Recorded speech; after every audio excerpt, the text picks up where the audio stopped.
രാജധാനിയിൽ CJPയും പ്രതിപക്ഷ കക്ഷികളും നടത്തിവന്ന കടുത്ത പ്രക്ഷോഭങ്ങൾക്കൊടുവിൽ നിർണായകമായി കീഴടങ്ങി കേന്ദ്ര സർക്കാർ. കേന്ദ്ര വിദ്യാഭ്യാസ മന്ത്രി ധർമ്മേന്ദ്ര പ്രധാൻ അടിയന്തരമായി രാജിവെച്ച് ഇന്ന് ഉച്ചയോടെയാണ് കേന്ദ്ര ഉന്നത രാഷ്ട്രീയത്തിൽ വലിയ ചലനങ്ങൾ സൃഷ്ടിച്ചുകൊണ്ട് ധർമ്മേന്ദ്ര പ്രധാൻ തന്റെ രാജിക്കത്ത് പ്രധാനമന്ത്രി നരേന്ദ്രമോദിക്ക് കൈമാറിയത്.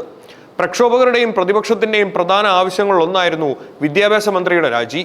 ധർമ്മേന്ദ്ര പ്രധാൻ രാജിവെക്കേണ്ടതില്ലെന്ന ശക്തമായ നിലപാടിലായിരുന്നു ആദ്യഘട്ടത്തിൽ കേന്ദ്ര സർക്കാർ എങ്കിലും പ്രധാൻ രാജിവെക്കാതെ സമരരംഗത്ത് നിന്ന് ഒരടി പോലും പിന്നോട്ടില്ലെന്ന് സമരക്കാർ ഉറച്ച തീരുമാനമെടുത്തതോടെ കേന്ദ്ര സർക്കാർ വഴങ്ങാൻ നിർബന്ധിതരാകുകയായിരുന്നു.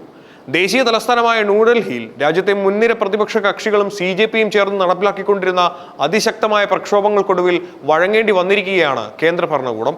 സമരക്കാരുടെ ഏറ്റവും പ്രധാനപ്പെട്ട ആവശ്യങ്ങളൊന്ന് ഒടുവിൽ കേന്ദ്ര സർക്കാർ അംഗീകരിക്കുകയും കേന്ദ്ര വിദ്യാഭ്യാസ മന്ത്രി ധർമ്മേന്ദ്ര പ്രധാൻ അടിയന്തരമായി രാജിവെക്കുകയുമായിരുന്നു.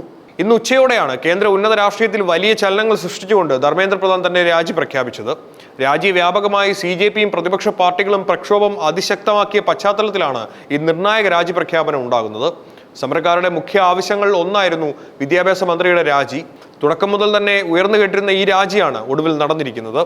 ആദ്യഘട്ടത്തിൽ ധർമ്മേന്ദ്ര പ്രധാൻ രാജിവെക്കേണ്ടതില്ലെന്ന കടുത്ത നിലപാടിലായിരുന്നു കേന്ദ്ര സർക്കാരും ഭരണപക്ഷവും മുന്നോട്ട് പോയിരുന്നത്.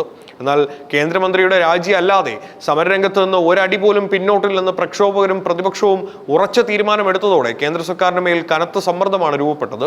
സർക്കാരുടെ ഉറച്ച നിലപാടിന് മുന്നിൽ മറ്റു വഴികളില്ലാതെ കേന്ദ്രം ഒടുവിൽ വഴങ്ങുകയായിരുന്നു. നാളെ വൈകുന്നേരം 6 മണിക്ക് രാജ്യവ്യാപകമായി മെഴുകുതിരി കത്തിച്ച് മാർച്ച് സംഘടിപ്പിക്കുമെന്നും 24 മണിക്കൂറിനുള്ളിൽ പാർലമെന്റ് മാർച്ച് പുനരാരംഭിക്കുമെന്നും CJP പരസ്യമായി പ്രഖ്യാപിക്കുകയുണ്ടായി. ഈ കടുത്ത പ്രതിപക്ഷ മുന്നറിയിപ്പുകൾക്ക് പിന്നാലെയാണ് കേന്ദ്ര സർക്കാർ വഴങ്ങുകയും ധർമ്മേന്ദ്ര പ്രധാൻ പ്രധാനമന്ത്രി നരേന്ദ്രമോദിക്ക് രാജിക്കത്ത് കൈമാറുകയും ചെയ്തത്. CJPയുടെയും പ്രതിപക്ഷത്തിന്റെയും കനത്ത പ്രക്ഷോഭങ്ങൾക്ക് മുമ്പിൽ കീഴടങ്ങി കേന്ദ്ര വിദ്യാഭ്യാസ മന്ത്രി ധർമ്മേന്ദ്ര പ്രധാൻ രാജിവെച്ചതോടെ ഡൽഹി കേന്ദ്രീകരിച്ചിട്ടുള്ള ദേശീയ രാഷ്ട്രീയം വൻ ചലനങ്ങളിലേക്ക് കടന്നിരിക്കുകയാണ്.